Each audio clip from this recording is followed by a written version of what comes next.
BJP में चुनाव खत्म, सोच में देश। बीजेपी अध्यक्ष पद का चुनाव खत्म कर दिया गया है। जब वैकेंसी बनेगी, यानी जब कार्यकाल खत्म होगा, देश की पार्लियामेंट्री बीजेपी की पार्लियामेंट्री बोर्ड बीजेपी के अध्यक्ष पद की नियुक्ति कर देगी।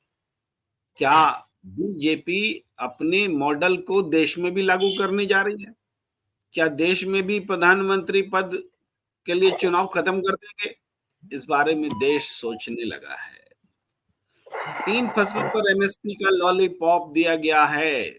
कहा किसानों के साथ रात में बातचीत हुई है। बातचीत में कहा गया है कि 3 फसल का एमएसपी हम दे सकते हैं और किसान संगठनों ने कहा है कि हम इस पर विचार कर रहे हैं। ईवीएम और बीजेपी को लेकर पूर्व मुख्य चुनाव आयुक्त ने बड़ा खुलासा किया है। एक टीवी चैनल पूर्व मुख्य चुनाव आयुक्त एस.वाई. कुरैशी ने कहा है कि बीजेपी लोकतंत्र का अपहरण कर रही है और प्रमुख संवैधानिक संस्थाओं में अपने लोगों को स्लीपर सेल की तरफ बिठा रही है। चंडीगढ़ में लोकतंत्र बचेगा या नहीं, यह बड़ा सवाल बना हुआ है। मेयर ने इस्तीफा दे दिया है। आज सुप्रीम कोर्ट में सुनवाई है और इस बीच भारतीय जनता पार्टी ने 3 आम आदमी पार्टी के पार्षदों को अपनी पार्टी में मिला लिया है। दिल्ली में अपनी पार्टी में मिलाने के लिए एक समारोह किया है। इन्हीं विषयों पर बातचीत करेंगे। आज हमारे साथ मौजूद हैं देश के जाने माने राजनीतिक विश्लेषक संजीव कौशिक और मैं हूं प्रेम कुमार। प्रणाम। इंडिया में आपका बहुत बहुत स्वागत है। संजीव कौशिक जी, भारतीय जनता पार्टी के अध्यक्ष पद का चुनाव अब नहीं होगा। एक्सटेंशन मिल गया है जेपी नड्डा जी को 24 जून तक का। पहले भी एक्सटेंशन पर ही है, तो बीजेपी अपने अध्यक्ष को तो एक्सटेंशन पर रख रही है और कह रही, तर्क तो हमेशा लोकतंत्र बचाने के लिए ही दिया जाता है। जब भी लोकतंत्र का खात्मा हो तो लोकतंत्र बचाने के लिए तर्क होता है। तर्क ये होता है कि बीजेपी के जो जिला स्तर पर जो चुनाव होते हैं, राज्य स्तर पर जो चुनाव होते हैं, आधे अगर चुनाव नहीं हुए हो तो चुनाव को रोक सकते हैं और हम इस बीच में हमारी पार्लियामेंट्री बोर्ड जो होगी जिस किसी को नियुक्त कर सकते हैं। क्या कहेंगे आप, खतरे की घंटी बज गई है? देखिए, भारतीय जनता पार्टी जिस रास्ते पर जा रही है उसी रास्ते पर मुल्क को भी ले जाना चाहती है। वो हमें पता है कि भारतीय जनता पार्टी की नीयत क्या है और वो सोचती क्या है। दूसरे दलों के लिए या दूसरे पार्टी के लोगों के लिए लोकतंत्र पर प्रश्न खड़ा करने वाला और आंतरिक लोकतंत्र को मजबूत करने की बात बार बार उठाने वाली भारतीय जनता पार्टी की कौन सा आंतरिक लोकतंत्र मजबूत कर रही है। देखिए, 2-3 लोग हैं जो मिला के लगातार ये कहने में कोई गुरेज नहीं है कि भारतीय जनता पार्टी की सरकार चल रही है। कल 2-3 दृश्य, एक परसुरात में, कल दिन में भी आपसे चर्चा हो रही थी। वो दृश्य आम लोगों के बीच में भी चर्चा का विषय है कि किस तरह से 2 गुजरात के लोगों ने किस तरह से पूरे पार्टी को हाईजैक कर लिया और बाकी जो लोग बीच में जा रहे हैं उनकी क्या हैसियत है। वो कहाँ किसको कैसे किस तरह से नजरअंदाज किया जा रहा है और खींचा जा रहा है, हटाया जा रहा है स्टेज पर से। कई लोग तो ये कयास लगा रहे हैं कि जो लोग भारतीय जनता पार्टी में वैसे मुखर और थोड़े बहुत जो पार्टी की नीतियों की कभी-कभी मुखालफत तो नहीं कहेंगे, लेकिन वो इसी तरह यदि कोई बात रखने का प्रयास भी करते हैं, वैसे लोग बहुत जल्दी हाँ, ये दृश्य की बात कर रहे थे। जी जी जी जी जी। ये देखिए कितना खूबसूरत दृश्य है कि कैसे माला निकाल करके और बाकी दोनों साइड में जो लोग खड़े हैं, चाहे वो राजनाथ सिंह जी हो, गडकरी जी हो और इस साइड में नड्डा जी, कैसे उनके चेहरे का भाव है। और वो पूरे हिंदुस्तान के लोगों ने देखा कि किस तरह से एक दिन पहले वो हाथ पकड़ के झटकने वाला भी एक और वीडियो है। तो वो साफ दिखाई दे रहा है कि ये लोग चाहते क्या हैं और बाकी के जो दूसरे तीसरे पंक्ति में लोग नेता लोग हैं उनकी हैसियत क्या है। मुझे लगता है कि बहुत जल्दी साइड में जी ये भी दृश्य, ये भी कमाल का दृश्य है। ये दृश्य देखिए कि कैसे हाथ पकड़ के इनका साइड में आ जा बहुत हाथ हिला लिए, जरूरत नहीं। तो ये भारतीय जनता पार्टी के आंतरिक लोकतंत्र की वानगी है जो कभी-कभी बाहर आ जाती है और हम लोग इस पे चर्चा कर लेते हैं और खुलेआम इस तरह से ये सामान्य बात नहीं है। ऐसा तो नहीं है कि संजीव वो नहीं। कौशिक जी, आप कह रहे हैं कि बीजेपी पर गुजरातियों का कब्जा हो गया है, तो ये कहें, या इसको बीजेपी पर लोकतंत्र विरोधियों का कब्जा हो गया है, बीजेपी में लोकतंत्र के लिए मर्यादा कम हो गई है, बीजेपी लोकतंत्र को मानती ही नहीं, जब अपनी पार्टी में लोकतंत्र को नहीं मानेगी तो देश में क्या मानेगी, किस तरीके से देखें? देखिए, पूरे बीजेपी पे ये कहने में कोई बुराई नहीं है कि पूरे पूरे बीजेपी पे ही गुजरातियों का ये दो गुजरातियों का कब्जा है, और वो जैसे चाहेंगे वैसे बीजेपी को लेके चल रहे हैं। जिस तरह के लोगों को चाह रहे हैं, जिनको मार्गदर्शक में बिठाना है, जिनको जहां ले जाना है, पूरी तरह से भारतीय जनता पार्टी के वो सेकंड दूसरे श्रेणी के लोग, जो दूसरे लाइन में लोग हैं, उन सारे लोगों को पंगु बना दिया। किसी की कोई हैसियत नहीं है। लगातार आयातित नेताओं, देखिए होता क्या है कि जब पार्टी, कोई भी पार्टी जब अपने चरम पे होती है तो उस समय लगातार लोग उससे जुड़ते हैं और बड़ा अच्छा भी लगता है। लेकिन आप देखेंगे कि बीजेपी को भले दूसरा कोई तबाह करे या न करे, बीजेपी अपनी नीतियों की वजह से खुद तबाह हो जाएगी। लगातार बीजेपी के अंदर में उनके ही नीतियों की वजह से जो आंतरिक विरोध के स्वर जो फूटने शुरू हो गए हैं, आप देखेंगे कि तमाम विपक्षी पार्टियों के वो लोग जिन लोगों के ऊपर प्रश्न खड़ा किए जाते हैं, जिनको भ्रष्टाचारी का और चरित्रहीन बताया जाता है, वो सारे लोग धीरे धीरे भारतीय जनता पार्टी के अंदर आ रहे हैं। और भारतीय जनता पार्टी के वैसे लोग जो दरी बिछा के यहाँ तक पहुंचे हैं, चादर बिछा के पहुंचे हैं, कुर्सी लगाए हैं, खंबा पे चढ़ के वो जिन लोगों ने झंडे गाड़े हैं, मतलब ये कि जो निष्ठावान कार्यकर्ता होते हैं, जो जमीन से जुड़े होते हैं, उनकी भी इच्छा होती है कि आज नहीं तो कल एक दिन हमें भी समय मिलेगा, जगह मिलेगा। लेकिन जिस तरह से ऊपर से इन लोगों ने जो प्रवृत्ति बनाई है और जो सामने दिखाई दे रहा है, अंदर खाने में बहुत ज्यादा सब कुछ ठीक नहीं है। वो आक्रोश देखने को मिलेगा, बहुत जल्द देखने को मिलेगा। तो अभी तो अच्छा लग रहा है कि आप सोच रहे हैं कि एक पार्टी को खत्म करने की दिशा में लगातार उसके कद्दावर नेताओं को अपनी तरफ खींच रहे हैं, लेकिन ये आंतरिक लोकतंत्र मजबूत नहीं हो रहा है, खतरनाक बहाने पे जा रहा है भारतीय जनता पार्टी की तरफ। तो ये दोनों लोगों ने जिस तरह से कब्जा किया है, ये दोनों दृश्य आम दृश्य नहीं है। इसकी ढिठाई देखिए कि ये कोई बंद कमरे की बात नहीं है। सारे लोगों के बीच में जब इस तरह की हरकतें हो सकती है, तो बंद कमरे में क्या होगा और क्या रणनीति बन सकती है, आप समझ सकते हैं इस चीज को। तो इसमें ज्यादा कुछ कहने की जरूरत नहीं है। समझदार लोग हैं, लोग समझ रहे हैं इस बात को। अब किसी तरह से भारतीय जनता पार्टी के लोग लिपापोती करें और इसे दूसरे तरीके से परिभाषित करने का प्रयास करें, लेकिन जो सच है वो सामने है। जी प्रेम जी जी। संजीव कौशिक जी, देर रात तक भारत सरकार, मोदी सरकार और किसानों के बीच बातचीत चलती रही। इस बातचीत में क्या हुआ है? ऐसे जो खबर आ रही है वो ये कि 3 फसलों पर एमएसपी देने का वादा सरकार कर रही है, लेकिन किसान इसको मानेंगे या नहीं मानेंगे, इसके लिए उन्होंने 2 दिन का वक्त लिया है। लेकिन पूरी बातचीत क्या रही, इनको किसानों के ही शब्द में हम सुनाना चाहते हैं। इसको सुना जाए कि पूरी बातचीत है। आज हमारी चौथे दौर की मीटिंग हुई केंद्र सरकार के मंत्रियों के साथ, जिसमें माननीय पीयूष गोयल जी थे, माननीय नित्यानंद राय जी थे, माननीय अर्जुन मुंडा जी थे और माननीय भगवंत मान जी थे, और उसके अलावा अन्य अधिकारीगण थे। आज 4-5 घंटे तक हमारी चर्चा चली। सरकार ने एक प्रपोजल हमारे सामने रखा। सरकार ने ये कहा कि जो सरकारी एजेंसियां हैं, एनसीसीएफ है, नेफिड है, उनके माध्यम से सरकार अगले 5 सालों तक ऑल ओवर इंडिया मसूर, उड़द, अरहर, मक्की और कपास, इन 5 फसलों की टोटल जितनी भी पैदावार होगी वो सारी के सारी एमएसपी पर खरीदने की गारंटी सरकार देगी। ये उन्होंने कहा, चाहे कितनी भी इनकी पैदावार हो 5 फसलों की, बिना किसी कैपिंग के। हमने ये कहा है दोनों फर्मों ने कि भाई जो सरकार का ये प्रपोजल है, हम अपने दोनों फर्मों की मीटिंग में रखेंगे, वहाँ पे विचार चर्चा करेंगे और उसके बाद जो भी हमारा फैसला होगा वो हम सरकार तक कन्वे कर देंगे। इसके अलावा जो हमारी कर्ज माफी की मांग है या फिर हमारी भूमि अधिग्रहण की मांग है, उस पर भी हमारी काफ़ी विचार चर्चा हुई।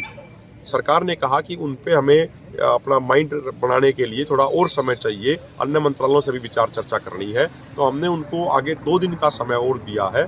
उसके बाद यदि 2 दिन तक सरकार कुछ ठोस चीज नहीं करती है तो 21 तारीख को सुबह 11 बजे शंभू बॉर्डर से और खनौरी बॉर्डर से किसान शांतिपूर्ण तरीके से आगे दिल्ली की तरफ बढ़ेंगे।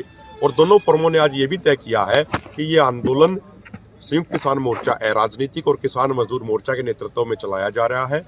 तमाम किसान भाइयों से हमारी प्रार्थना हाथ जोड़ के कि ये दोनों फोरम जो रणनीति आपके साथ साझा करें, उसी रणनीति के साथ हमें आगे बढ़ना है ताकि आंदोलन हम अनुशासन और शांति के साथ जीत पाएं। और सबसे महत्वपूर्ण बात, दोनों फोरमों की तरफ से आपसे अपील की जाती है कि 19 तारीख को और 20 तारीख को और 21 तारीख को पूरे देश के साथी, खासकर हरियाणा और पंजाब के साथी अधिक से अधिक संख्या में इन दोनों मोर्चों पे पहुंचे।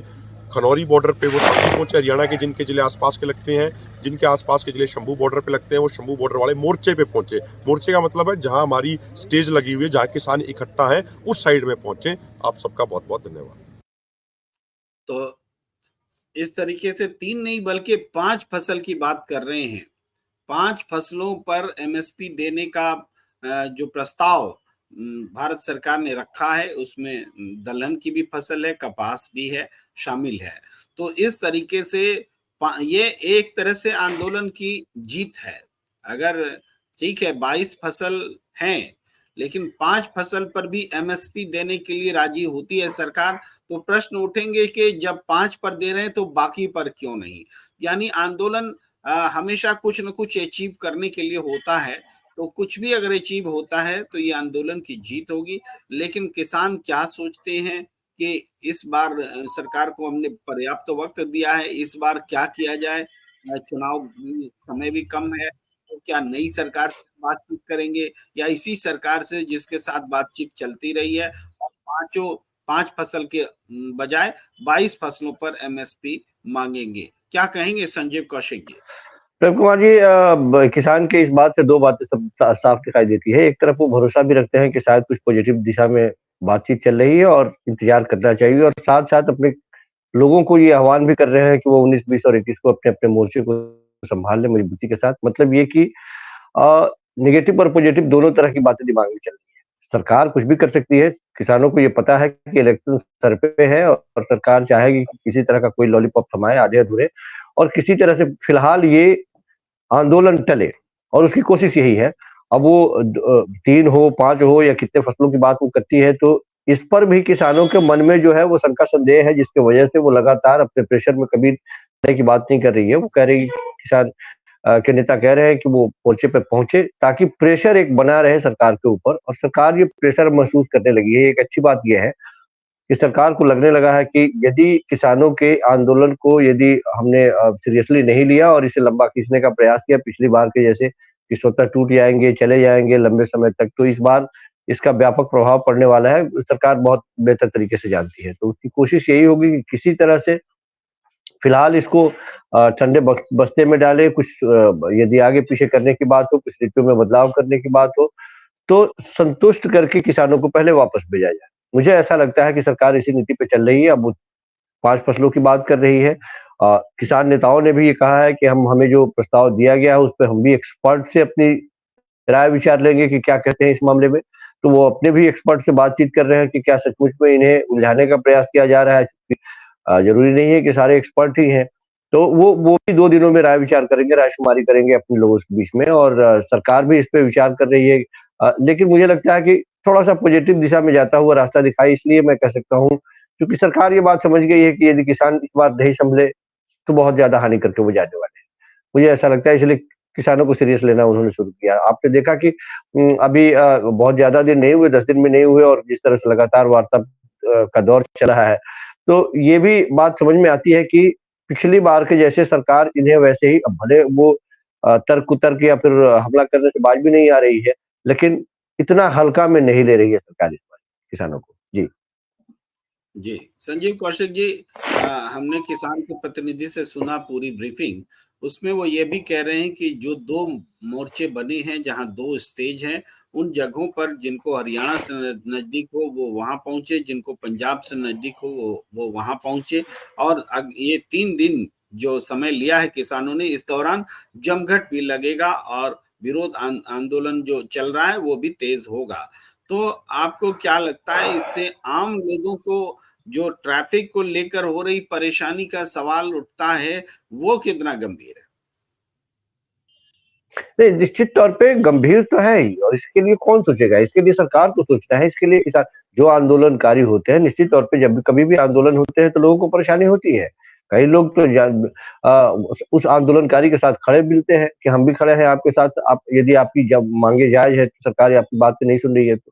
आंदोलनकारी जमे क्यों हैं? क्योंकि आपने उन्हें आने का रास्ता बंद कर दिया है, आप उन्हें आने नहीं देना चाहते हैं।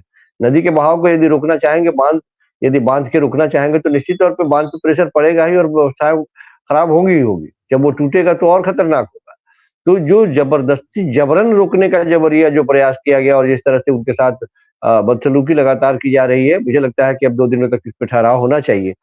लेकिन सबके बावजूद एक तरफ किसानों से वार्ता भी चालू है और दूसरी तरफ उनके साथ कोई पिछले दिनों भी हमने देखा कि कोई खास नरमी उनके साथ नहीं बरती जा रही है। तो ये लोगों को परेशानी होगी, ये बात बिल्कुल सही है और परेशानी हो भी रही है।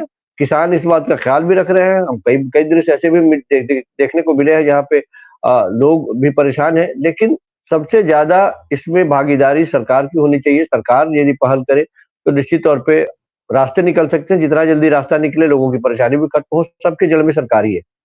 जी जी संजीव कौशिक जी, एक वीडियो बहुत वायरल है और वो वीडियो एक विदेशी का है।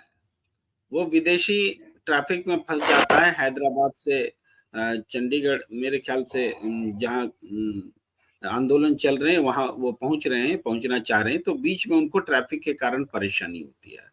वो उस परेशानी को बयां भी करते हैं और बताते हैं कि हम मुझे तो परेशानी हो रही है, लेकिन मुझे हो रही परेशानी किसानों को हो रही परेशानी के मुकाबले बहुत छोटी है।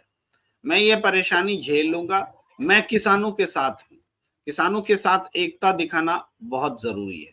वो वीडियो हम दिखाना चाहते हैं उन लोगों के लिए जो किसानों के कारण ट्रैफिक जाम पर किसानों के खिलाफ ही टेलीविजन चैनल में बितंडा खड़ा करते रहते हैं, उनके लिए ये वीडियो है, आप जरूर देखिए।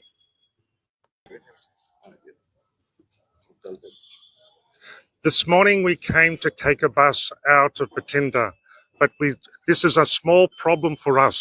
We're actually on the side of the farmers. I think it's very important to have solidarity with the farmers today. So, good luck. You are with farmers. With the farmers. Do you think strike is good or bad? Good. Very good. Are you having any big problem or small problem? It's only a small problem for us. But most important is everybody together. Okay, very good. The solidarity is most important. So a little problem today, but bigger problem for other people. So for us, we're very happy. What is your good name, sir? My name is Francis from Australia.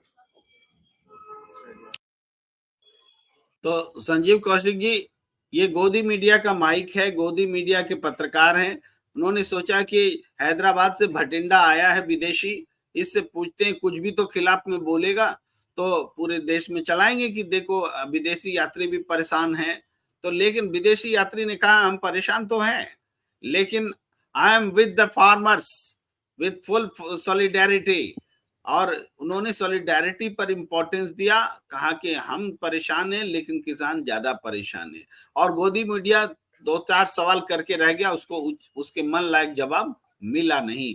क्या कहेंगे संजीव कौशिक जी? प्रेम कुमार जी, एक बात और इसमें ध्यान देने योग्य बात है कि जो आपने बाइट ली है वो गोदी मीडिया के चैनल की बाइट नहीं है। वो चैनल का लोगो लगा हुआ जो संवाददाता पूछ रहा है, बगल से किसी ने इसको रिकॉर्ड किया है और उसने ये वायरल किया है। सच बात तो ये है। तो गोदी मीडिया तो इसको चलाएगा ही नहीं। तो वो संयोग से दुर्भाग्य से उसके हाथ में वो लोगो लगा हुआ गोदी मीडिया का वो माइक है और किसी ने बगल से रिकॉर्ड किया है और उसने इसको तो ये महत्वपूर्ण बात है। और ये उस चैनल की भी पोल खुलती है कि उस चैनल के रिपोर्टर ने यदि ये बात दिया तो उसकी क्या इतनी हिम्मत थी कि इस चैनल अपने चैनल पर ये बात चला पाए। तो वो नहीं चला पाया होगा, मुझे इस बात में पूरा यकीन है। लेकिन खैर, मैं यही कह रहा था कि लोग भी हैं किसान के साथ।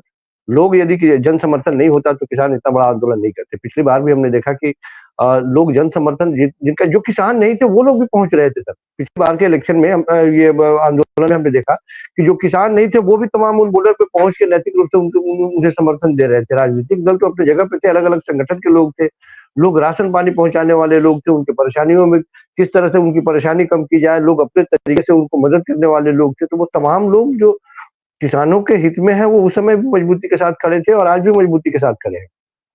सरकार को देखना है कि कितनी संजीदगी से वो इस मसले को खत्म करना चाहती है और लोगों की परेशानियों को दूर करना चाहती है। तो ये बेहद महत्वपूर्ण है और लोग हैं किसानों के साथ। परेशानियों के बीच में भी वो तनकी इनका आंदोलनकारियों के साथ खड़े हैं और वो रहेंगे। जी प्रेम कुमार जी। ये जनता की ताकत से ही आंदोलन मजबूत होता है, कोई भी आंदोलन। आज देखिए ओपीएस का भी आंदोलन लगातार जोर पकड़ रहा है, जनता ओल्ड पेंशन स्कीम को बेहतर मान रही है। कई प्रदेशों ने इसको लागू कर रखा है और देश के स्तर पर यह मांग उठ रही है और राष्ट्रीय स्तर पर भी ये चुनाव घोषणा पत्र का हिस्सा बनेगा, चाहे विपक्ष बनाए चाहे सत्ता पक्ष बनाए, ये मुद्दा बनेगा। आप देख रहे हैं अग्निवीर योजना को लेकर जो गुस्सा है, हमारे एक दर्शक कह रहे थे कि किसानों को जो एमएसपी का जो प्रस्ताव है ये भी अग्निवीर की तरह है। जैसे अग्निवीर में 4 साल की नौकरी दे रहे थे और पूरी नौकरी दे नहीं रहे थे, उसी तरीके से एमएसपी 22 फसलों की होनी चाहिए तो ये 5 फसल की प्रस्तावित कर रहे हैं। हर जगह ये अग्निवीर लगाना चाहते हैं, ऐसा दर्शकों का की प्रतिक्रिया है। हम आपको ये भी कहना चाहते हैं कि प्रेम कुमार जी एक लाइन और इसमें जोड़ना चाहते हैं, अग्निवीर की बात अपने चली तो कल मैं रिपोर्ट देख रहा था कि हिंदुस्तान की सीमाओं पर पेट्रोलिंग पॉइंट है, उसमें से 75 ऐसे पेट्रोलिंग पॉइंट है जिस पे लगातार हमारी सेना गश्त कर रही थी। उसमें से सेना के अभाव में 25 ऐसे पेट्रोलिंग पॉइंट है जहां पे कोई गश्त नहीं लगाया जा रहा। सेनाओं की स्थिति यह है कि सेना में जिस तरह की कमियां हैं, सेना में जिस तरह से भर्ती नहीं की जा रही है, और अग्निवीर तो युवाओं के साथ धोखा है। अग्निवीर में कौन युवा जाना चाहता है?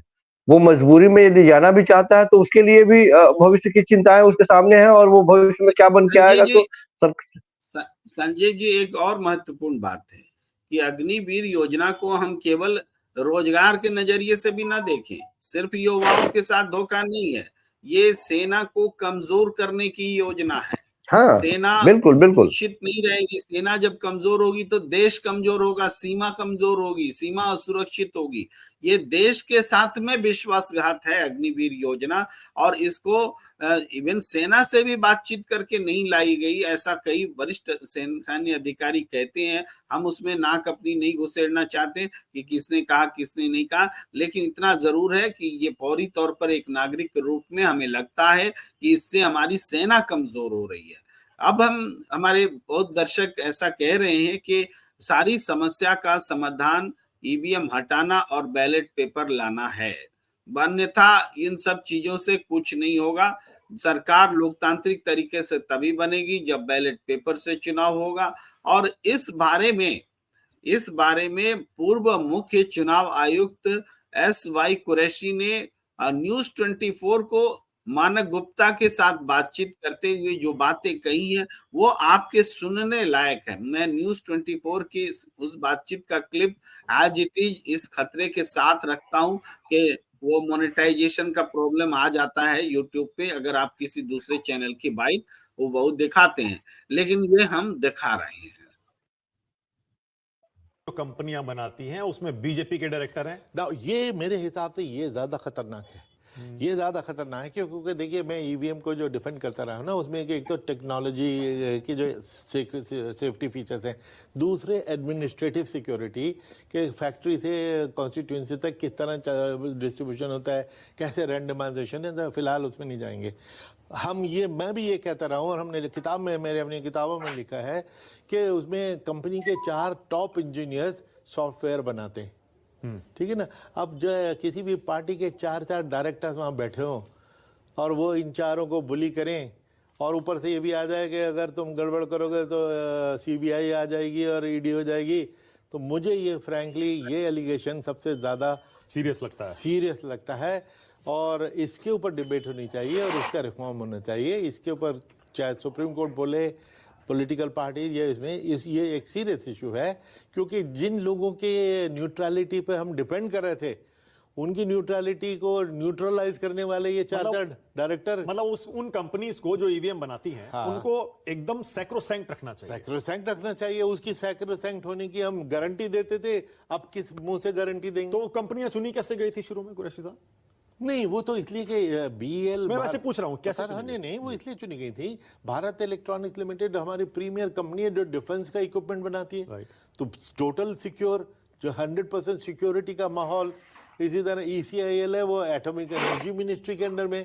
तो 2 मोस्ट डिपेंडेबल PSUs को हमने चुना था और वो उसके अलावा तीसरी को हम लेने के बीच में हुआ कि भाई ज़्यादा काम है, तीसरी भी ले लो, लेकिन हमें तीसरी पे भरोसा नहीं हुआ कि ये दोनों ठीक चल रही हैं। अब इन ठीक चलने पे अगर ये क्वेश्चन आ गया, भाई जैसे जैसे कोई क्वेश्चन होता है हमें उसका सोल्यूशन और आंसर ढूंढना चाहिए। तो ये जो पॉइंट रेज हुआ है इसका जवाब तो हमको चाहिए, मुझे भी चाहिए। ओके, 2013 में ये सारी मशीनें बनी थी जी, तो उसका इस जनरेशन की M3 कहलाती ये है, वाली, हाँ। इस जनरेशन। हाँ, तो उसमें जो सॉफ्टवेयर बनाया गया था उस पर अब सवाल उठा दिया जाता है। नहीं, वो कहते हैं कौन सा सॉफ्टवेयर डाला, क्या पता उसके साथ क्या छेड़छाड़ हो रही है। नहीं, उसका उस पे तो बहुत इस पे बड़ी डिबेट हो चुकी है। जो हमारे, मैं तो सॉफ्टवेयर को नहीं जानता, मैं तो हिस्ट्री का स्टूडेंट हूँ और मेरे बाकी कोलीग भी इसी तरह के सब्जेक्ट, लेकिन 5 IIT के जो प्रोफेसर्स हैं डिफरेंट IITs के, वो सर्टिफाई करते हैं। उनको मालूम है किस तरह सॉफ्टवेयर डाला गया, कैसे सॉफ्टवेयर बनाया गया, क्या चीज़ है। कुछ लोग कहते हैं कि जी ओपन सॉफ्टवेयर कर दो, जब जनता देखे वो देखे, वो भी हो सकता है। हमें जनरली ये फीलिंग हो कि शायद उसके बाद मैनिपुलेशन और हैकिंग ज़्यादा पॉसिबल हो जाए, सिक्योर सॉफ्टवेयर बनाना, लेकिन certified by our committee of expert is a better alternative. तो इस वजह से हम ये प्रथा चलाते थे। लेकिन अब वो सॉफ्टवेयर बनाने वाले 4 कितने इंडिपेंडेंट रहेंगे in the face of these 4 directors. आपने देखा चंडीगढ़ में जो प्रिजाइडिंग ऑफिसर, चूंकि पार्टी का आदमी था, क्या उसने मर्डर किया। तो संजीव कौशिक जी, SY कुरैशी ने सारी बातें कह दी। लोकतंत्र को कहाँ खतरा है, वोटिंग मशीन कैसे उसमें धांधली हो सकती है, कैसे जिस कंपनी में बन रहा है वहां वो असुरक्षित है, वो सारी बातें वो कह रहे हैं। इस बात ये भी कह रहे हैं कि IIT के लोग बैठे वो अप्रूव करें, ऐसा कुछ सिस्टम बने।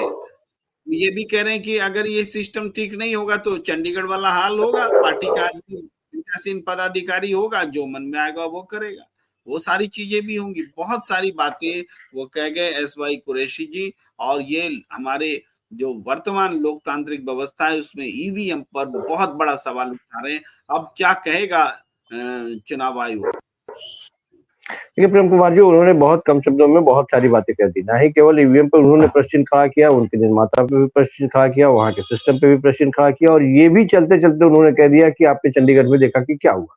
मतलब ये कि EVM यदि खत्म भी आप नहीं करते हैं या EVM रहता भी है, तो किस तरह से लोकतंत्र का मर्डर यहाँ 35 वोटों के बीच में खुलेआम कर दिया गया और आप कुछ नहीं कर सके। और सबसे बड़ा मर्डर तो आज अभी घटना जो घटी है उस पर भी चर्चा करेंगे। वो आज दिखाई देगा कि किस तरह से ये लोग रास्ते निकालते हैं और लगातार रास्ते निकालने में ये सफल भी होते हैं। तो ये साफ दिखाई देता है प्रेम कुमार जी कि एक सिस्टम है जिस सिस्टम पे लोगों को यकीन नहीं, वो सस्पेक्टेड है। इलेक्शन कमीशन यदि सचमुच में निष्पक्ष और स्वतंत्र एक संस्था है तो उसे ये बात तय करनी चाहिए, सुनिश्चित करनी चाहिए कि लोगों का यकीन बरकरार रहे। वो इस पे बिल्कुल ध्यान देने को तैयार नहीं है, क्योंकि सरकार की तरफ से उसके पीठ पे हाथ है और सरकार जो चाहती है वो करता हुआ दिखाई दे रहा है। अपने लोगों को इलेक्शन कमीशन के मुख्य जगह पे स्थापित करना सरकार की कोशिश रही, उसमें वो कामयाब रहे और वो वही कर रहा है जो सरकार के लिए बेहतर हो। तो इतनी जल्दी इसमें सुनवाई नहीं होने जा रही है। हाँ, ये बात अलग है कि वो साफ तौर पे कह रहे हैं कि जहां-जहां संदेह है और किन-किन जगहों पे संदेह है, वो बिल्कुल उसमें कोई लाग लपेट वाली बात वो नहीं कह रहे हैं कि बनाने वाली जो कंपनी है क्यों दिया, इससे पहले क्यों दिया, उसकी साख कैसी रही, उसके साख पे प्रश्न कैसे खड़े हुए, पट्टा कैसे लगा, कैसे उसको अपने घेरे में ले लिया गया, वो तमाम तरह की बातें कर रहे हैं। लेकिन क्या कुरैशी साहब की इस बातों को संज्ञान में इलेक्शन कमीशन लेगी? क्या इस बातों को इतना सीरियस लेगी, सरकार लेगी? क्योंकि वो सामान्य व्यक्ति नहीं है, ऐसा नहीं है कि हमारे और आपके जैसे बैठ करके केवल चर्चा करने वाले व्यक्ति हैं। वो वैसे जगह पर से आए हैं जो सारी चीजों को बहुत गंभीरता से देखे हैं, सुने हैं, खुद संचालित किया है उन्होंने। तो ये तमाम चीजें हैं जो सरकार के चेहरे को दिखाने के लिए लोगों के सामने बिल्कुल काफी है कि सरकार कर क्या रही है और किस तरह से इस संस्थानों के ऊपर अपना प्रभुत्व कायम कर चुकी है। तो साफ है, ये कोई कहने की बात नहीं है प्रेम कुमार जी। लगातार भारतीय जनता पार्टी, अभी हमने शुरुआती दौर में उनके आंतरिक लोकतंत्र की बात की, और फिर ये सामाजिक और देश के लोकतंत्र पर कितना बड़ा खतरा पैदा हो रहा है, वो सब जैसा जिसकी प्रवृत्ति होगी, यदि वो अपने अंदर के में इस तरह से आंतरिक लोकतंत्र को जिंदा रख रहा है, तो फिर वो देश के लोकतंत्र की चिंता कहाँ से होगी? देश के बारे में तो एक ही ख्याल है कि हम एक तलीय प्रणाली विकसित करना चाहते हैं, तमाम विपक्षी पार्टियों को खत्म कर दो, अकेले राज करो। इलेक्शन बाद में होना है, पहले ही हम अपना तय कर लेते हैं कि कितनी सीटें हमें आ रही है, हम कितने साल तक रहेंगे। 5 साल की सरकार होती है, योजना बना रहे हैं 45 साल की वो।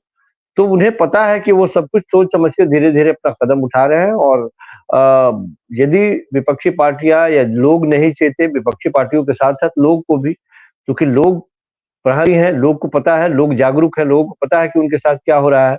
लोग यदि जागरूक नहीं हुए तो मुझे लगता है कि आने वाले दिनों में पूरा हिंदुस्तान इसका बेहद गंभीर खामियाजा भुगतने वाला है। लोग समझ रहे हैं, ऐसे-ऐसे लोग आकर के इस तरह से अपनी जुबान खोल रहे हैं, हमको पता है कि किस तरह के खतरे हैं। इस तरह से खुलेआम ऐसे लोगों के द्वारा यदि बात कही जाती है तो उनके ऊपर कितना बड़ा खतरा है।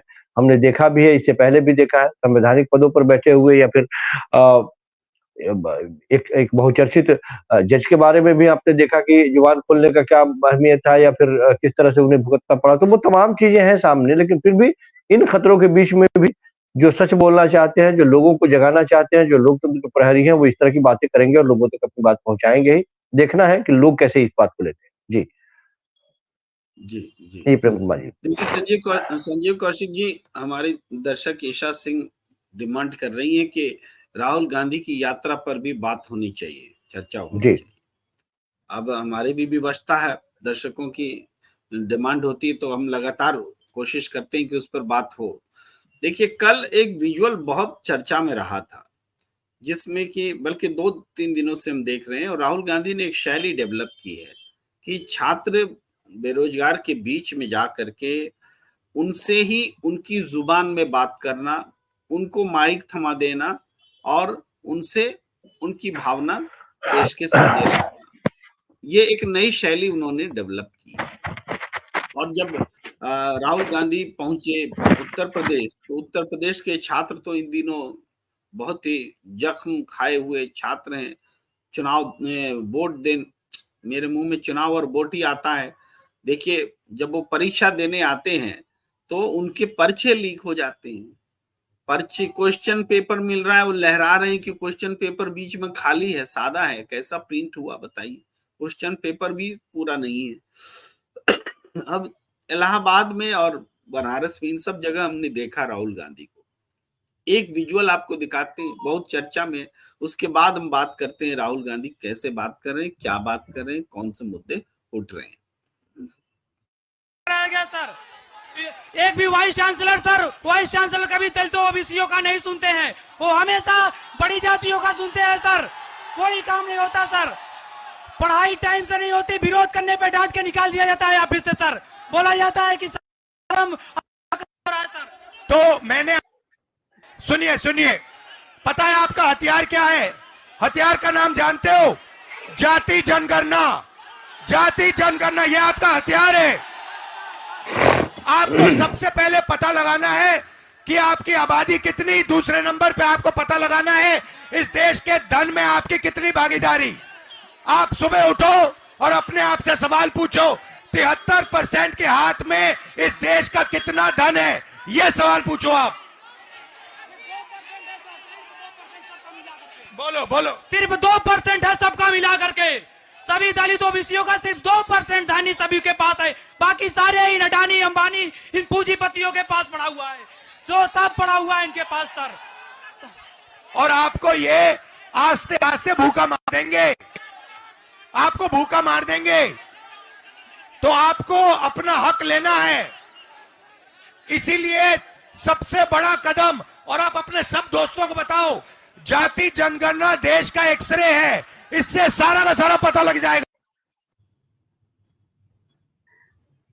तो इस तरीके से ये आप देख रहे हैं कि कैसे बेरोजगारों के बीच जाकर बेरोजगारों की जुबान बोल रहे हैं और नई नई बातें सामने आ रही है। भाई बीसी जाति बात करता है, ये भी सामने आ रही है कि नौकरी नहीं मिल रही है, ये भी पीड़ा है। छात्र अलग अलग किस्म से प्रतिक्रिया दे रहे हैं। क्या कहेंगे आप संजीव कौशिक जी?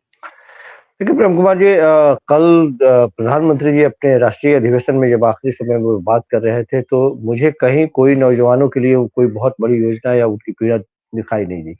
देश का एक बहुत बड़ा वर्ग जो नौजवान है, जो अपने रोजी रोटी की तलाश में या जो पढ़ाई कर रहा है, बड़ी मुश्किल से अपने जीवन को व्यवस्थित करने का प्रयास कर रहा है, उसके लिए कोई योजना नहीं है, कोई सोच नहीं है। नौकरियां भर्तियां जब निकल रही हैं, आप देख रहे हैं कि किस तरह से पेपर लीक हो जा रहे हैं। इस साल के बदले अगले साल की बात हो रही है, कोई कैलेंडर नहीं है कि कितने दिनों में व्यवस्थित सारी चीजें होने वाली है। भर्ती जब रिक्तियों की बात की जाती है तो आप देख रहे हैं कि अलग अलग संस्थानों में कितनी बड़ी रिक्तियां हैं, उसके बावजूद सरकार दोनों हाथ ऊपर खड़ा कर रही है। तो ये आक्रोश नौजवानों का, युवाओं का, ये सरकार के लिए बेहद ये भी खतरे की घंटी है कि यदि ये सड़कों पे उतर गए, इनको यदि और ये लगना शुरू हो गया है। कितने दिनों तक आप छद्म राष्ट्रवाद, मैं बार-बार इस शब्द का इस्तेमाल करता हूँ कि कितने दिनों तक युवाओं को आप इसमें बरगलाएँगे? आखिर वो भी अपने भविष्य की चिंता करता है, वो भी चाहता है, पढ़ाई करता है तो वो भी चाहेगा। आप कहते हैं कि स्वरोजगार कर लो, 50,000 की लोन ले लो 50,000 और अपना कारोबार शुरू करो और उसी से अपना जीवन यापन करो। जब कोई युवक पढ़ाई करता है, वो बड़ी मेहनत के साथ लगन के साथ, तो वो चाहता है कि देश में अपनी सेवाएँ दे, अलग-अलग क्षेत्रों के लिए वो तैयारी करता है, अलग-अलग जगहों पे वैकेंसी निकलती है और नौकरियों को करते हुए अपनी सेवा वो देता है, लेकिन कहीं कोई उससे रास्ता दिखाई नहीं देता। मैंने कहा कि जब आप देखेंगे कि भर्तियों की संख्या, सीटों की संख्या और उसमें आवेदन करने वाले युवकों की संख्या और उसके बाद में पेपर लीक हो जाने के बाद में इस बच्चों की स्थिति क्या होती है, वो साफ दिखाई देता है कि बेरोजगारी किस तरह से चरम पे है। युवाओं की एक अलग पीड़ा है और युवाओं के लिए कुछ नहीं इस सरकार के पास। अग्निवीर जैसी योजनाएं हैं। एक प्रतिक्रिया की ओर ध्यान दिलाना चाहता हूँ, आप जो बात करें उसी से संबंधित है। प्रमोद मांकर जी लिख रहे हैं कि पूरे देश में पेपर लीक का मामला सामने आ रहा है और हम ये ध्यान दिलाना चाहते हैं कि पूरे देश में जो परीक्षाएं आयोजित हो रही हैं, उसको आयोजित करने का जो टेंडर बंट रहा है परीक्षा लेने का, उसमें खास जो कंपनियां हैं जो ब्लैक लिस्टेड भी हो गई हैं, फिर भी उनको दे दिया जाता है पूरा एग्जाम कराने का। और उनमें से 70% कंपनियां जो हैं गुजरात से हैं। गुजरात से, मैं जोर देकर कह रहा हूं, गुजरात से हैं ये कंपनियां जिनको टेंडर मिल रहे हैं, ब्लैक लिस्टेड भी हो रहे हैं। गुजरात में 14 परीक्षाएं बीते दिनों कैंसिल हुई और वो राजस्थान में सबसे ज्यादा कैंसिल हुई। उसके बाद उत्तर प्रदेश में दूसरे तीसरे नंबर पर था, बिहार में हुई। और इन सब के पीछे एक लॉबी है जो एग्जाम कराने का ठेका ले लेता है और एग्जाम कराने का ठेका उन्हीं लोगों को मिलता है जो सत्ता के प्रिय पात्र हैं और गुजरात से हैं और ये करीबी हैं। जी तो प्रेम कुमार जी, अभी हालिया दिनों में जो लखनऊ में जो आरओ के एग्जाम के बारे में हमने एक दिन पहले चर्चा भी की थी, उस एग्जाम की स्थिति ये थी कि 411 सीटों के लिए बच्चों ने एग्जाम दिया और वो उसका सिस्टम होता है कि जब आप एग्जाम में बैठते हैं, हॉल में जाते हैं, तो वो जो क्वेश्चन पेपर होता है वो इस तरह से सील बंद होता है, बारकोड उस पे लगा हुआ होता है। उसका नियम है कि बच्चों के सामने पहले आकर के आप दिखाएं कि कहीं से ये खुला हुआ नहीं है। एक बार जब खुल जाता है तो दोबारा उसे पैक करने का कोई सिस्टम नहीं होता है। वो इतनी सावधानी उसमें होती है कि लाकर बच्चों को दिखाना होता है, बच्चों की सहमति होती है, उसके बाद में उसको उसके सामने फाड़ा जाता है, फिर पेपर दिया जाता है। लखनऊ के एक सेंटर पर स्थिति ये हुई कि वो पहले से ही फटा हुआ था, उसका पैकेट फटा हुआ था, जो क्वेश्चन पेपर था, जो लीक होने की बात थी, फटा हुआ था। बच्चों ने विरोध दर्ज किया कि ये फटा हुआ है, इस क्वेश्चन पेपर को हम लोग नहीं लेंगे, कि ये कैसे फटा हुआ है। तो उतना ही नहीं कहा बच्चों ने, जब वो ज्यादा जिद करने लगे और उसमें से वो देने लगे, मजबूर करने लगे परीक्षा देने के लिए, तो विद्यार्थियों ने हंगामा किया और सारे परीक्षार्थी वहां से बाहर निकल गए बगैर परीक्षा दिए। स्थिति ये है कि उसकी जांच कराने के बजाय उन सारे विद्यार्थियों पर एफआईआर दर्ज करा दिया गया है जो उस क्लास में मौजूद थे। अब आप कल्पना कीजिए कि ये किस तरह का प्रभाव है वहां के, और ये आदेश डीएम के आदेश पर ये कार्रवाई, तो उन सब पे एफआईआर दर्ज करा दी गई है और बच्चे अब जो एग्जाम देकर के एक नौकरी की तलाश में वहां पहुंचे थे, वो अब दूसरी कार्रवाई से गुजरेंगे। ये व्यवस्था डेवलप हुई है कि आप विरोध भी नहीं कर सकते यदि इस तरह की गलत बात हो रही है। तो और बाहर निकलने के बाद में पता चला कि ऑलरेडी पहले से ही रात में ही 25,000 रुपए में उसके पेपर बिक रहे थे। तो एक सरकार जो इतनी मजबूती का दम भरती है, एक एग्जाम तक वो फेयर नहीं करा सकती। ये विश्व गुरु बनने के रास्ते पे हैं।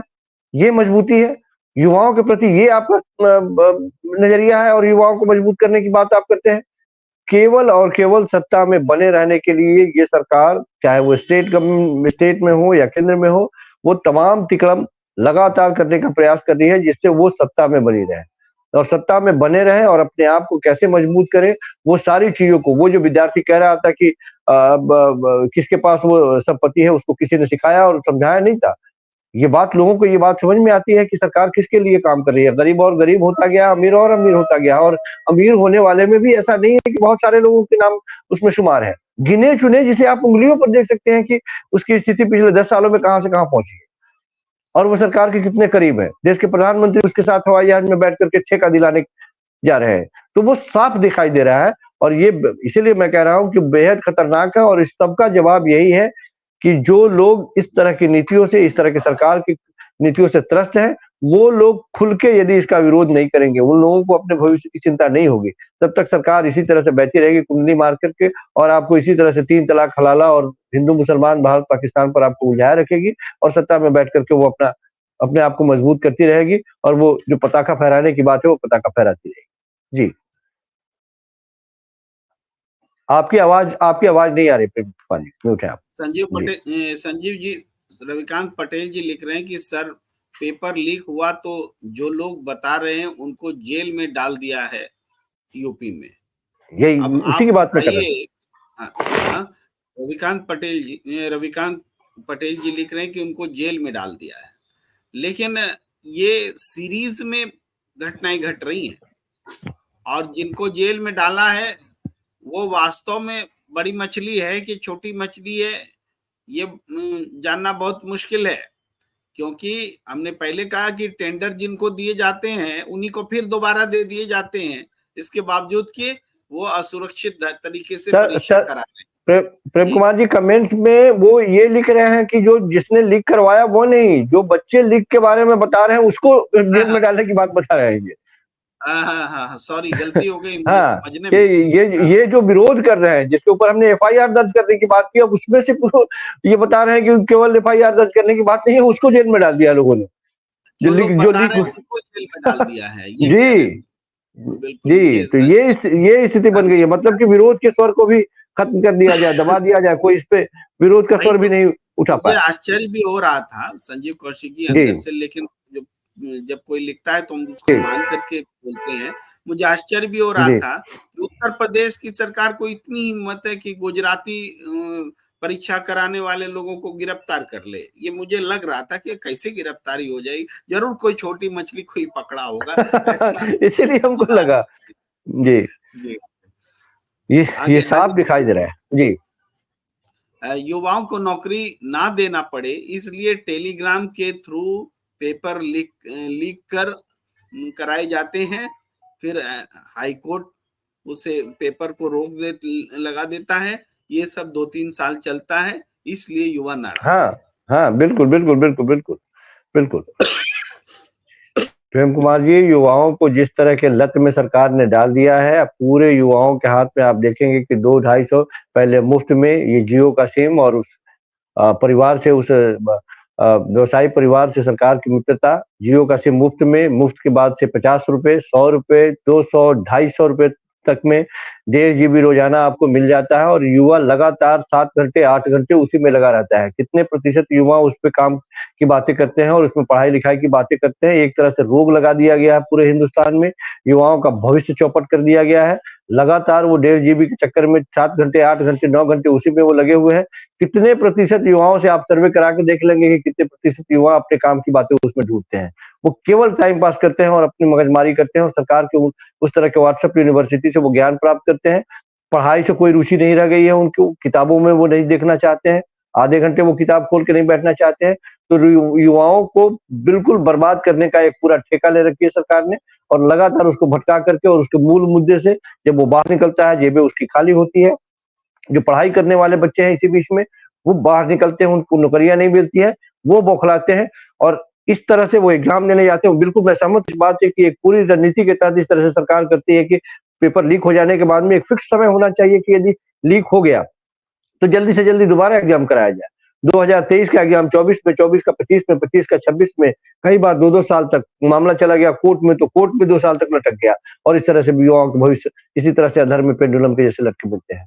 तो ये सरकार जानबूझ करके नौकरियां नहीं देना चाहती है, खर्च नहीं करना चाहती है, और उन्हें इसी तरह से मानसिक रूप से गुलाम रखना चाहती है युवाओं को, कि वो इसी तरह से उनके पंख पूरे नोच ले और 2-2 दाने के लिए अपने अपने पीछे दौड़ाते रहे वो। और यही स्थिति हो गई है आज के डेट में युवाओं की। आपकी आवाज म्यूट है प्रेम कुमार जी। संजीव कौशिक जी, वृषभ खोबरे लिख रहे हैं कि उत्तर प्रदेश में 2009 से 2014 तक कम पेपर लीक हुए। मायावती के कानून व्यवस्था की तूती बोलती थी यूपी में, जबकि ये पुरानी बातें याद दिला रहे हैं मायावती के शासन की, जबकि कहा जाता था कि अपराधी भी डरते थे और बहुत तरह तरह की बातें, कम से कम प्रशासनिक मामलों में नाम लिया जाता है। वृषभ खोबरे जी लिख रहे हैं। लेकिन अभी की बात करें, अभी तो आप जो बोल रहे हैं वो बिल्कुल सही है। एक तो रिक्रूटमेंट ड्राइव नहीं चल रहे हैं, और रिक्रूटमेंट ड्राइव जब आते हैं तो पेपर लीक हो जाता है। पेपर लीक होता है, उसके बाद में एग्जाम अगर सही से हो गया तब भी वो अदालती चक्करों में जाता है, और उसके बाद में परिणाम निकलने में देरी होती है।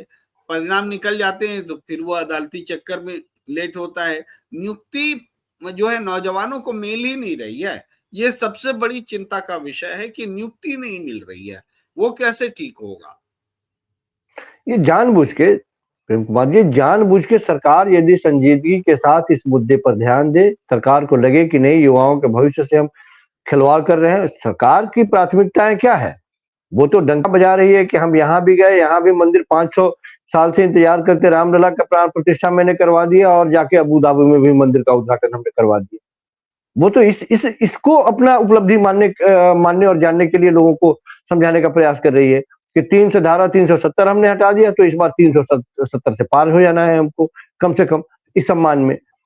तो वो क्या कह रही है, क्या तर्क दे रही है, क्या तुलना कर रही है, उसको मैंने कहा कि जो कंस्ट्रक्टिव, जो भविष्य से जुड़े हुए, जो बच्चों के लिए महंगाई से जुड़ी हुई, भ्रष्टाचार से जुड़ी हुई जो सारी बातें थी, सारी बातें खोखली साबित हो रही है। वो किसी और दरवाजे, किसी और रास्ते से लोगों को घुसाने और निकालने का प्रयास कर रही है, और माइंड लगातार वो डाइवर्ट करने का प्रयास कर रही है। और मैं बार बार ये बात कहता हूँ कि ये मौका है विपक्षी पार्टी के तमाम उन दलों के लिए कि वो मूल मुद्दे की राजनीति को सामने लाए और लगातार इन सब मुद्दों को उठाए। और लोग आज हम लोग चर्चा कर रहे हैं, यदि बेरोजगारों की चर्चा कर रहे हैं, तो बेरोजगारों के बारे में यदि विपक्षी पार्टियां आवाज उठाएंगी तो कैसे नहीं बेरोजगार जुड़ेंगे उसके साथ? आज के डेट में जो लड़का हत्या करने जा रहा है वो किसी पार्टी के पीछे नहीं दौड़ेगा यदि उसको ये दिखाई देगा कि हमारे लिए बात कर रहे हैं। तो ये मौका है लोगों के अंदर। राहुल गांधी ने बस बेरोजगार नौजवान को माइक पकड़ाई, एक बच्चे ने, दो बच्चे ने, ऐसे ही कुछ एक बच्चों ने माइक पे अपनी बात रखी है अब तक, और इतने भर में पूरे बेरोजगारों को लग रहा है जैसे राहुल गांधी उनकी आवाज को बोल रहे हैं। ये फर्क होता है। उम्मीद जो है छात्रों की बहुत ज्यादा है, और हमारे छात्र, हमारी प्रतिक्रियाओं में एक बात लगातार आ रही है कि जो बच्चे बोल रहे हैं उन पर ही एफआईआर लॉन्च हो रहा है।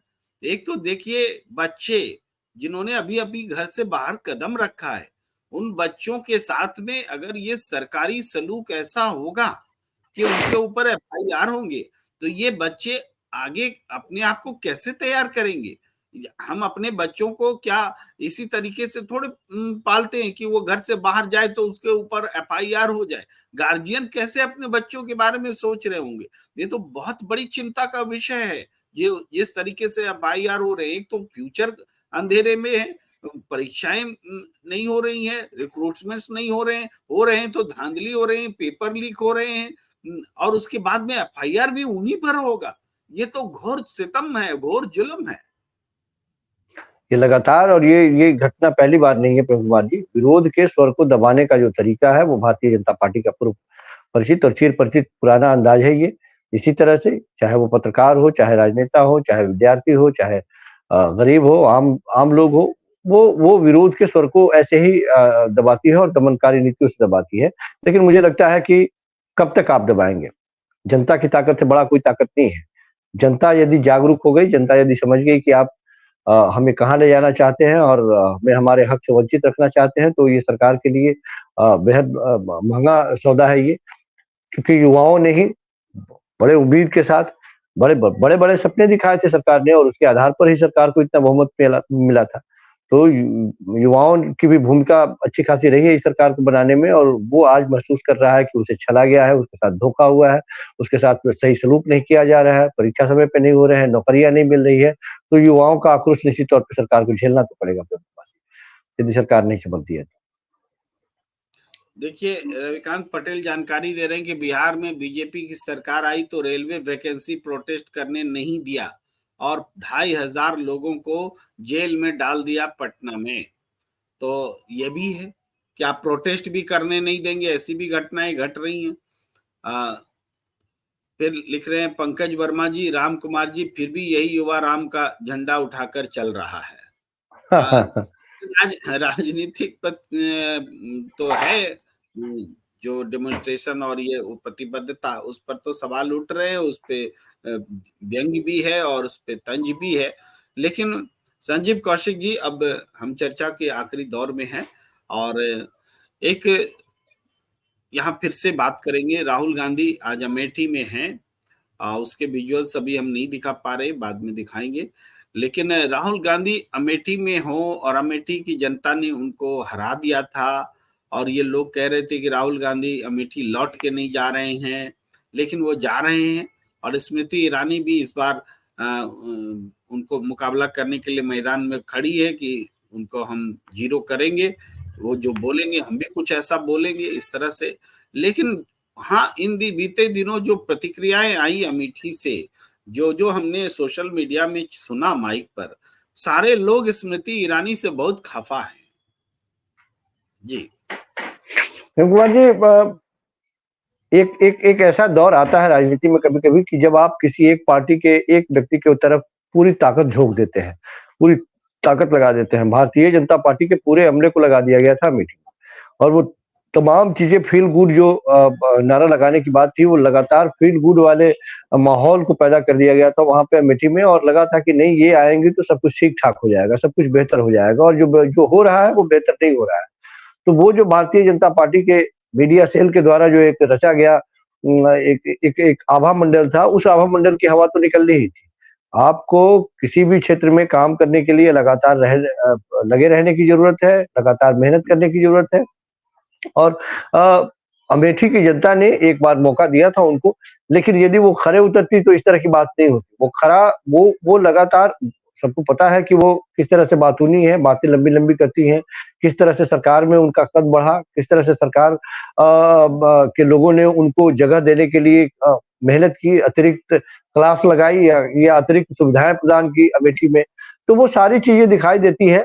कभी एक बार भी सरकार में रहते हुए यदि कांग्रेस पार्टी के नेता ने सोचा होता कि अमेठी के बारे में या फिर गांधी फैमिली से जुड़े हुए लोग वहां पे हैं तो अमेठी पर ही सारा ध्यान दे दिया जाए तो शायद बात अलग होती। लेकिन जब आप एक सही नियत से काम करने वाले राजनेता होते हैं तो अपने संसदीय क्षेत्र के अलावा यदि आप मंत्री पद पे होते हैं तो देश के तमाम क्षेत्रों के बारे में भी आपको सोचना पड़ता है। आप किसी क्षेत्र विशेष के बारे में बहुत ज्यादा चिंतित होकर के और उसी को नंबर 1 बनाने की कोशिश करते हैं तो जाहिर सी बात है आपकी नीयत पे भी संदेह होगा। तो आपको तमाम उन जगहों के बारे में भी बैलेंस करना होता है और कांग्रेस पार्टी ने अभी तक यही किया, किसी क्षेत्र विशेष पर विशेष ध्यान नहीं दिया, जिसके वजह से इस तरह की बातें प्रचारित की गई और उसमें सफलता पाई थी स्मृति ईरानी। लेकिन मुझे लगता है कि इतने कम समय में उनके प्रति इस तरह के विचार और लोगों की जो प्रतिक्रियाएं आ रही है, उनसे निराशाजनक जो वातावरण बना है, वो उनके ही अपने उन हवाई दावों की वजह से बना है जो वो दावे करके वहां गई। जनता है, जनता बड़े गौर से देखती है, जनता बड़े समझदारी से काम लेती है। मुझे लगता है कि जनता ही अब डिसीजन लेगी या फैसला तय करेगी कि वो उसे पूर्ववर्ती जो उसके प्रतिनिधि थे। जी, थोड़ा टोकना चाहता हूँ। यहाँ एक बातचीत चल रही है रविकांत पटेल जी और अनिल मिश्रा जी में। तो रविकांत पटेल अनिल मिश्रा जी को बोलते हैं कि अनिल मिश्रा जी, आप लोग का सोसाइटी में ही राहुल गांधी को बदनाम किया है, आपको नहीं बोल रहा हूँ, आपके सोसाइटी के बारे में बोल रहा हूँ। लेकिन रविकांत पटेल जी, मैं आपको बोलना चाहता हूँ कि जब अनिल मिश्रा जी को आप मानते हैं कि वो स्वतंत्र रूप से यहाँ विचार रख रहे हैं, तो वो आपकी सोसाइटी का मतलब क्या हुआ? आप अनिल मिश्रा जी को मिश्रा सोसाइटी और ब्राह्मण सोसाइटी से एसोसिएट कर दे रहे हैं, तब जबकि वो उससे ऊपर उठ करके यहाँ प्रतिक्रिया रख रहे हैं। तो ये कमी है। आप एक व्यक्ति को उनके टाइटल और उनके नाम के हिसाब से उनकी जाति का और उनकी सोसाइटी मत बताइए। उसी ये फिर तो माने बड़ी बात ये हो जाएगी ना, हर आदमी यहाँ बाय बॉर्न किसी न किसी जाति में बाय डिफॉल्ट किसी जाति में है, लेकिन व्यवहार में अगर हम जाति से उठ करके प्रतिक्रिया कर रहे हैं तो आपकी जाति, आपकी सोसाइटी, ऐसा बोलने से बचिए। और खास करके ये जो इस ऐसे प्लेटफॉर्म पर जो सार्वजनिक प्लेटफॉर्म है। जी प्रेम कुमार जी, हम तो इस मामले में खुलेआम ये बात कहते हैं कि जो भी व्यक्ति अपनी जाति पर गर्व करता है या शर्म महसूस करता है या अपने आप को निचली या उछली वाले इस श्रेणी में रख करके उस पर चर्चा करना चाहता है, मैं एक लाइन में यही कहता हूं कि है किसी माइक लाल में इतनी हिम्मत कि वो जानबूझ करके अपनी जाति सोच के पैदा हो ले। वो तो जहां पैदा ले लिया उसमें उसकी कोई भूमिका ही नहीं है। आप किसके घर में पैदा ले लीजिए, आपके पिताजी का सरनेम क्या है, आप चाह के भी यदि आप राजपूत हैं तो मिश्रा नहीं हो सकते हैं, मिश्रा हो सकते हैं तो शर्मा नहीं हो सकते हैं, तो वो तो आपका यहाँ पे कोई बस ही नहीं चलता है। बस वहां चलता है कि आपने जो काम किए समाज के लिए वो आपके लिए मायने रखता है। आप यदि अपने क्षेत्र के लोगों के लिए कुछ काम करते हैं, व्यापक विचार यदि रखते हैं, वो आपके लिए सम्मानजनक होता है। मुझे लगता है कि आज भी इन सब चीजों से उठने की जरूरत है और हर व्यक्ति का अपना अपना एक स्वतंत्र विचार होता है, लेकिन वो सामाजिक तौर पे होना चाहिए। यदि आप इस कूप मंडूक में या फिर इस दायरे में रह के बात करते हैं तो मुझे लगता है कि न केवल समाज का बल्कि सबसे पहले तो अपना ही हित करते हैं आप। व्यापक फलक पे आपको चाहने वाले हैं, जानने वाले लोग हैं। प्रमोद मांकर जी ने एक परिभाषा सही दे दी है कि गैर बराबरी पर आधारित सामाजिक व्यवस्था का जो समर्थन करता है वो जातिवादी है, और निश्चित रूप से सही परिभाषा आपने रखी है। तो संजीव कौशिक, आज की चर्चा को यहीं विराम देने का वक्त, और पूरे जज्बे के साथ आप हमारे प्रोग्राम में जुड़ते हैं। दर्शकों जो कि स्वयं उत्साहित होते हैं, उनके सवालों के जवाब देते हैं, और मुझे यकीन है कि ये जो जवाब है राजनीतिक विमर्श में एक सही दिशा में दिए जा रहे जवाब हैं। और संजीव कौशिक जी हाँ कुछ बोल रहे थे। जी, और अपने तमाम उन दर्शकों से जो रोजाना हमसे मिलते हैं, जुड़ते हैं इस प्लेटफॉर्म पे, अपनी बातें रखते हैं, आप जुड़ते रहिए, आते रहिए, अपनी बात रखते रहिए, आलोचना भी कीजिए, तारीफ भी कीजिए, और साथ साथ आपके स्क्रीन पे एक छोटा सा बार कोड दिखाई दे रहा होगा। यदि आपको लगता है कि हमारे इस तरह के पत्रकारिता को मजबूत करने की जरूरत है ताकि हम निष्पक्ष रूप से अपनी बातें रख सके, कम से कम बोल्ड रख सके, किसी के प्रेशर में नहीं रहे, दबाव में नहीं रहे, हम अपनी बातें रख सके और आपकी बात भी सुन सके और आप भी अपनी बात रख सके, तो आप यदि कुछ भी आप अपना योगदान देते हैं हमारे लिए बहुत बड़ी मजबूती होगी। यदि आप ना भी दे पाए तो कम से कम इस चैनल को लाइक करें, सब्सक्राइब करें, बेल आइकन को दबाएं ताकि हमारी किसी भी कार्यक्रम को शुरू करने से पहले आप तक की सूचनाएं पहुंच जाए कि ये कार्यक्रम आने वाला है। ये भी आपकी तरफ से यदि सहभागिता होगी बहुत बड़ी बात होगी, हमारे लिए बहुत बड़ा योगदान होगा। इसी तरह से जुड़ते रहें। नमस्कार, मिलते हैं फिर अगले।